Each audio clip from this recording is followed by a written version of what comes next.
বিশ্ববিদ্যালয় কর্তৃক আয়োজিত অত্র বিশ্ববিদ্যালয়ের একটি ইন্টেলেকচুয়াল প্ল্যাটফর্ম পাঠশালার আয়োজনে আজকে আধুনিক যুগে ইসলামিক লাইফস্টাইল শিরোনামের এই সেমিনারে আপনারা যারা উপস্থিত হয়েছেন তাদের সবাইকে জানাচ্ছি আন্তরিক শুভেচ্ছা এবং মোবারকবাদ।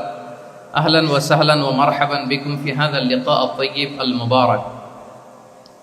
আমরা শুরুতে আল্লাহ রাব্বুল ইজ্জা ওয়াল জালালের দরবারে শুকরিয়া জ্ঞাপন করছি যে আল্লাহ তাআলা আমাদেরকে এরকম চমৎকার একটি পরিবেশে চমৎকার একটি বিষয়ের উপর কিছু আলোচনা শুনবার জন্য, এসে বসবার জন্য, জয়েন করবার জন্য সুযোগ করে দিয়েছেন। আমরা সবাই পড়ছি কালিমাতুশ শুকর আলহামদুলিল্লাহ। আল্লাহর দরবারে শুকরিয়া জ্ঞাপনের পাশাপাশি আমি আজকের এই হল রুমে উপস্থিত সবাইকে অন্তরের অন্তঃস্থল থেকে শুভেচ্ছা এবং মোবারকবাদ জানাতে চাই। আপনারা সেই মাগরিবের পর থেকে লম্বা একটা সময় বসে আছেন আজকের এই সেমিনারকে সার্থক করবার জন্য। আজকের এই প্রোগ্রামে উপস্থিত হবেন কিছু সময়ের মধ্যেই অত্র বিশ্ববিদ্যালয়ের সম্মানিত ভিসি মহোদয়, উপস্থিত আছেন প্রভিসি মহোদয়, বিভিন্ন faculty dean, head of the departments, professors, lecturers, stuffs এবং সুপ্রিয় শিক্ষার্থী বন্ধুরা, আপনাদের সবাইকে আবারও অন্তরের অন্তঃস্থল থেকে মোবারকবাদ জানিয়ে আমার সংক্ষিপ্ত আলোচনা আমরা শুরু করছি। আপনারা একটি টপিকের কথা শুনেছেন, যে এই টপিকের আলোকে কিছু কথা আমরা শেয়ার করবার চেষ্টা করব। আমরা স্যারদের মুখ থেকে শুনছিলাম যে এত চমৎকার পরিবেশে কোনো ইসলামিক সেমিনার বা কনফারেন্স এটা আগে হয়নি। আলহামদুলিল্লাহ, জুলাই আপরাইজিং এর পরে আল্লাহ তাআলা খুব সহজ করে দিয়েছেন আমাদের জন্য, প্রশস্ত করে দিয়েছেন। আপনারা জেনে থাকবেন যে আমি নিজেও প্রায় 5 বছর দেশের বাইরে ছিলাম। মালয়েশিয়াতে থেকে থেকে ভাবতাম যে দেশে কি আমি 29 সালে ঢুকতে পারবো না 41 সালে ঢুকতে পারবো। তো আল্লাহ তাআলার প্ল্যান যে ভিন্ন সেটা তো আমাদের জানা ছিল না। খুত্তাতুল্লাহি আ'যামু মিন খুত্তাতিনা, আমাদের প্ল্যানের চেয়ে আল্লাহর প্ল্যান অনেক বড়। আমরা এতটুকু দেখি, কিন্তু আল্লাহ হয়তো আরো অনেক দূর আমাদের জন্য প্রশস্ত করে রেখেছেন। আলহামদুলিল্লাহ। তো এই 5 আগস্টের গণ অভ্যুত্থান বা বিপ্লব পরবর্তী বাংলাদেশের এই চমৎকার পরিবেশে আমরা যে একত্রিত হতে পেরেছি, সুন্দর সুন্দর কনফারেন্স সেমিনারের মধ্য দিয়ে আমরা আমাদের আইডিয়াগুলো শেয়ার করতে পারছি, এটা আমাদের জন্য অনেক বড় নেয়ামত, আল্লাহর পক্ষ থেকে রাহমত। তো আমরা যেন এটাকে পজিটিভলি কাজে লাগাই এবং এই যে ইসলামের বিউটি, এটা যেন আমরা আমাদের ভাই বোনদের কাছে তুলে ধরতে পারি। আপনারা নিশ্চয় জানেন যে অনেকে ইসলামের বিরোধিতা করে, ইসলামকে অপছন্দ করে এজন্য না, ইসলামের ব্যাপারে তার ইনডেপথ নলেজ না থাকার কারণে। এখানে আমাদেরও দায় কম না। আমাদের প্রপার প্রেজেন্টেশনের অভাবে আমরা সুন্দরভাবে ইসলামকে তাদের কাছে হয়তো উপস্থাপন করতে পারিনি, ফলে তারা ইসলামের বিরোধিতা করে। তো আমাদের প্রাইম ডিউটি হচ্ছে আমরা নিজেরা ইসলামকে অনুশীলন করব এবং ইসলামের সৌন্দর্যকে, দ্য বিউটি অফ ইসলামকে আমরা অন্যের সামনে তুলে ধরব। এটা হচ্ছে আমাদের দায়িত্ব। আপনারা খুব চমৎকার সেমিনারের একটা টপিক নির্ধারণ করেছেন যে আধুনিক যুগে ইসলামিক লাইফস্টাইল। শুরুতে আমি ইসলামিক লাইফস্টাইল বলতে আসলে কি বুঝায় এই আইডিয়াটাকে, কনসেপ্টটাকে ক্লিয়ার করে আমি আমার মূল আলোচনায় যাবো ইনশাআল্লাহ বিইذনিল্লাহ। এই ফ্যানটা একটু কমাতে হবে, ফ্যানের বাতাসটা সামান্য একটু কমাই দিলে হবে। খুব সহজে যদি বলি, ইসলামিক লাইফস্টাইল হচ্ছে যে লাইফস্টাইল কোরআন সুন্নাহ থেকে উৎসারিত এবং যে লাইফস্টাইল হচ্ছে এন্ডোর্সড বাই ইসলাম, যে লাইফস্টাইল আমাদের প্রিয় নবী মুহাম্মদ রাসূলুল্লাহ সাল্লাল্লাহু আলাইহি ওয়া আলিহি ওয়াসাল্লাম তিনি নিজে লিড করে দেখিয়েছেন আমাদেরকে। এটাই হচ্ছে ইসলামিক লাইফস্টাইল। আই রিপিট, যে লাইফস্টাইল কোরআন সুন্নাহ থেকে উৎসারিত, যেই লাইফস্টাইলকে ইসলাম এন্ডোর্সড করে এবং যে লাইফস্টাইল আল্লাহ রাসূল সাল্লাল্লাহু আলাইহি ওয়া আলিহি ওয়াসাল্লাম আমাদেরকে তিনি লিড করে দেখিয়েছেন। এটা একটা কমপ্লিট প্যাকেজ, একটা হোলিস্টিক প্রজেক্ট। এখানে কাটছাট করার সুযোগ নেই, মানে পিক এন্ড চুজ করার সুযোগ নেই। আমার পুরো জীবনটাকেই ইসলামে অনুশাসন দিয়ে যদি আমরা পরিচালিত করি, ইসলামের ছাঁচে যদি সাজাই, সেটা হবে ইসলামিক লাইফস্টাইল। এখানে পিক এন্ড চুজের কোনো সুযোগ নাই। মানে মুসলিম হইলে পার্ট টাইম মুসলিম হওয়া যায় না, ফুল টাইম মুসলিম হইতে হয়। মানে জীবনের প্রতিটা অঙ্গনে ইসলামকে আমাদের প্র্যাকটিস করতে হবে। কারণ আমরা জানি ইসলাম মানে হচ্ছে কমপ্লিট সাবমিশন, হ্যাঁ, to the order of Allah, to the wish of Allah. কোনো যদি কিন্তু তবে ছাড়া আল্লাহর আদেশের সামনে নিজেকে উজাড় করে দেওয়ার নাম হচ্ছে ইসলাম। আই রিপিট, আমি আবারও বলছি, কোনো যদি কিন্তু তবে ছাড়া আল্লাহর অর্ডারের সামনে নিজেকে সঁপে দেওয়ার নাম কি? ইসলাম। সবাই বলুন তো, আল্লাহর আদেশের সামনে কোনো যদি কিন্তু তবে ছাড়া নিজেকে সাবমিট করা, এই সাবমিসিভ অ্যাটিটিউডের নাম কি? সবাই বলুন তো। তাহলে আপনি পিক এন্ড চুজ করতে পারবেন না যে এটা আমার ভাল লাগে, এটা আমার সাথে যায়, সো আমি এটা নিলাম, এটা আমার সাথে যায় না, সো এটা থেকে আমি দূরে থাকলাম, তাইলে এটা ইসলামিক লাইফস্টাইল হলো না। এই কনসেপ্টটা কি ক্লিয়ার সবার কাছে? এটা একটা total package, it's a total project, it's a holistic programme. আপনি আপনার সুবিধা মতো এখানে কাটছাট করতে পারবেন না, নিলে পুরোটাই নিতে হবে। তো আমরা অনেকে আবার কাটছাট করি নিজের মন মতো। তাদেরকে উদ্দেশ্য করে আল্লাহ তাআলা বলছেন, আফাতুমিনুনা বিবা'দিল কিতাবি ওয়া তাকফুরুনা বিবা'দ। তোমরা কি আল্লাহর কিতাবের কিছু অংশ মানো আর কিছু অংশ তোমরা অস্বীকার করো? এটা তোমাদের পলিসি?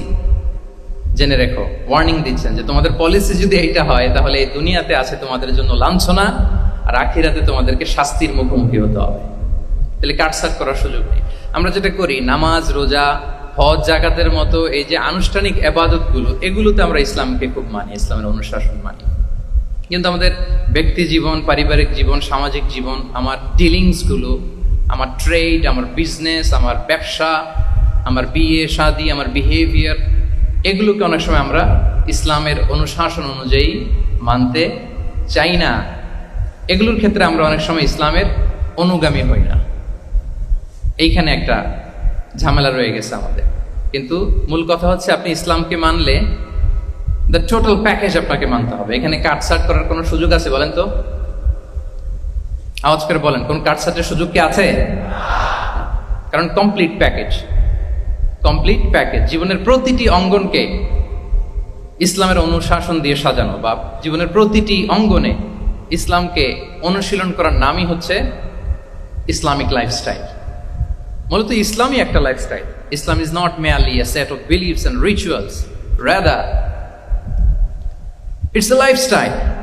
ইসলাম নিজেই একটা lifestyle that emphasizes justice, spirituality, integrity and modesty.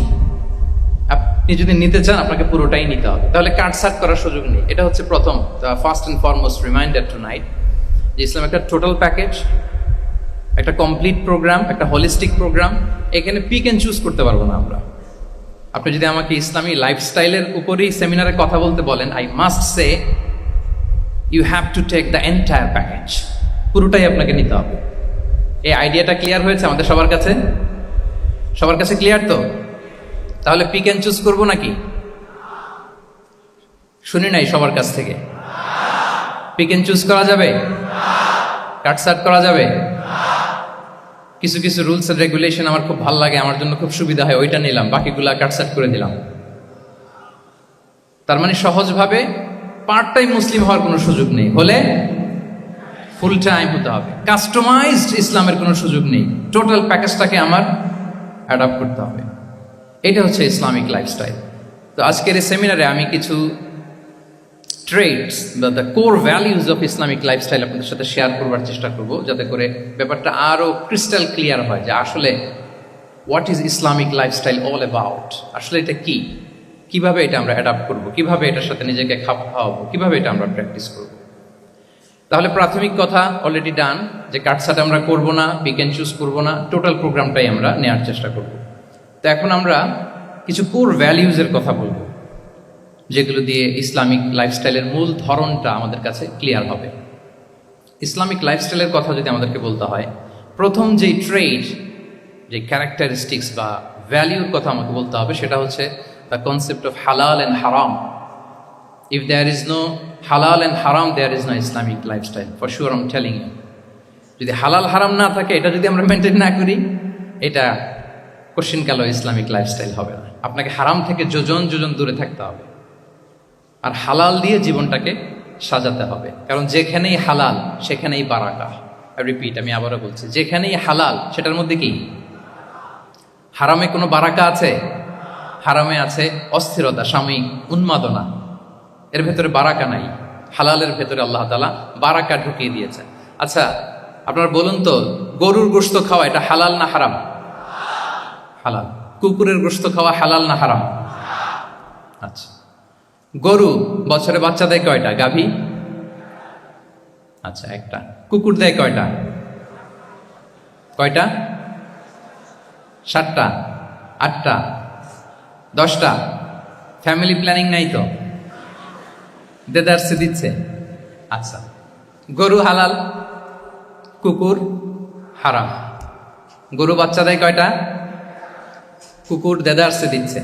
তারপরেও বলেন, আমাদের এই যে বাংলাদেশে আমাদের কুরবানির ঈদে লক্ষ লক্ষ গরু জবাই হয়, বিয়ের অনুষ্ঠানগুলোতে এত গরুর গোশত আমরা খাই, প্রতিদিনের চাহিদা মেটানোর জন্য তো কত গরু কোরবানি করা হয়। এরপরে বলেন, বাংলাদেশে গরু বেশি না কুকুর বেশি? সবাই বলেন, গরু বেশি না কুকুর বেশি? কারণ কি? হালাল। কারণ কি? এই হালালে বরকত ঢুকিয়ে দিয়েছে কে? তাহলে if there is no concept of হালাল অ্যান্ড হারাম, there is no Islamic lifestyle. প্রথম core value of Islamic lifestyle হচ্ছে আপনাকে হালাল দিয়ে আপনার জীবনকে সাজাতে হবে। লা ইয়াদখুলুল জান্নাতা জাসাদুন গুযিয়া বিল হারাম। হারাম খেয়ে বর্ধিষ্ণু যে দেহ, সে দেহ আল্লাহর জান্নাতে প্রবেশ করবে না। মানে whatever you consume, it should be হালাল। এটা হালাল হইতে হবে। শুধু যেটা আপনি খাচ্ছেন এটাই না, কুলু মিম্মা ফিল আরদি হালালান তাইয়্যিবা, আল্লাহ তাআলা বলেছেন যেটা কনজিউম করবো হালাল হবে, হালাল হতে হবে। তো এটা শুধু এত ন্যারো কনসেপ্ট না, আপনার জীবনের সবটাই হালাল হতে হবে। ইউর ফুড শুড বি হালাল, ইউর ড্রিঙ্ক শুড বি হালাল, ইউর ইনকাম শুড বি হালাল, ইউর ফ্যাশন শুড বি হালাল, ইউর এন্টারটেইনমেন্ট শুড বি হালাল। সব কিছু হালাল হইতে হবে। আমরা অনেকে যে ভুলটা করি, আমরা খাওয়ার ক্ষেত্রে শুধু হালাল খুঁজি, এরকম অনেকে করে, কিন্তু অন্যান্য ক্ষেত্রে হালাল হারামের বাছ বিছান নাই। আমি একটা উদাহরণ প্রায়ই দেই, দেখবেন যে আমাদের বাংলাদেশের সরকারি অফিসগুলোতে তো ঘুষ চলে নাকি? আল্লাহ ঘুষ থেকে এই জাতিকে তুমি হেফাজত করো। আচ্ছা, দেখবেন যে আমাদের বিভিন্ন সরকারি অফিসগুলোর মুসলিম কর্মকর্তারা, তারা ওয়াইন খায় না। আমি দেখেছি, থাইল্যান্ডে গিয়েছে, চায়না গিয়েছে অফিসের কাজে, ওখানে হালাল রেস্টুরেন্টগুলো খুঁজে, কারণ মুসলিম, তার হালাল খাইতে হবে। তো সে ওয়াইন খায় না, পর্ক খায় না, কারণ ইসলামে এটা হারাম। আবার অনেক হিন্দু কর্মচারী, সে আবার গরুর গোশত খায় না, কারণ কি তার ধর্মে ওইটা হারাম। কিন্তু এই মুসলিম কর্মচারী, হিন্দু কর্মচারী দুইজনের নির্বিশেষে মাশাআল্লাহ ঘুষ খায়। এরকম হয় না? দেখেন, মুসলিম ওয়াইন খায় না, পর্ক খায় না, তার ধর্মে হারাম। আমার হিন্দু ভাই গরুর গোশ খায় না, এটা তার ধর্মে হারাম। কিন্তু ঘুষ আবার দুই ধর্মে হালাল নাকি? হ্যাঁ, হালাল। তার মানে ওই যে pick and choose, you got the point, right? Pick and choose করেছে যে আমার ধর্মের এই নিয়ম আমি মানবো, কারণ এটা আমার জন্য খুব ফ্লেক্সিবল, এটা খুব ভালো লাগে। কিন্তু যেটা কঠিন হয়ে যাচ্ছে, যেটা তার বিরুদ্ধে দাঁড়াচ্ছে, ওইটা সে মানে না। তাহলে পিক এন্ড চুজ করার কোনো সুযোগ? আমরা আমাদের গোটা জীবনকে হালাল দিয়ে সাজাইতে হবে, তাহলে your lifestyle will be Islamic lifestyle. এই কথাটা কি বুঝতে পেরেছেন? তাহলে ইউর ফুড শুড বি হালাল, ইউর ড্রিঙ্ক শুড বি হালাল, ইউর ফ্যাশন শুড বি হালাল, ইউর ইনকাম শুড বি হালাল, ইউর এন্টারটেনমেন্ট শুড বি হালাল, even your relationship should be হালাল। ব্যাপার কি? এটার এত আওয়াজ বেড়ে গেল।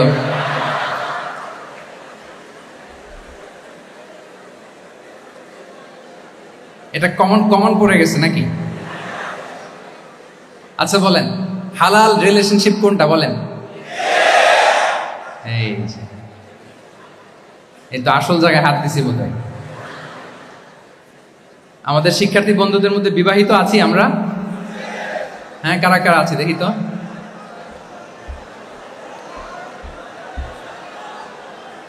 দেখি মাশাআল্লাহ, মাশাআল্লাহ। ঠিক আছে, ঠিক আছে। আমাদের বোনরা উপরে আছেন, মাশাআল্লাহ, অনেকে হাত তুলেছেন, আলহামদুলিল্লাহ। এই তো আমাদের যারা হাত তুলছেন তাদের জন্য একটা তাকবীর দেই আমরা, আল্লাহু আকবার। এই যে আপনারাই বলেছেন, আমার কোনো লিগ্যাল অপিনিয়ন দেওয়ার প্রয়োজন হচ্ছে না, যে হালাল রিলেশনশিপ হচ্ছে বিয়ে। তাহলে বিয়ের বাইরে যদি আমার কোনো রিলেশনশিপ থাকে, হালাল না হারাম? ফতোয়া দিচ্ছে কে? আমি? আপনারাই দিচ্ছেন। বলেন, বিবাহ পরবর্তী কোনো যদি এক্সট্রা ম্যারিটাল রিলেশনশিপ থাকে, এটা ইসলামে হালাল না হারাম? তাইলে প্রি ম্যারেজ রিলেশনশিপ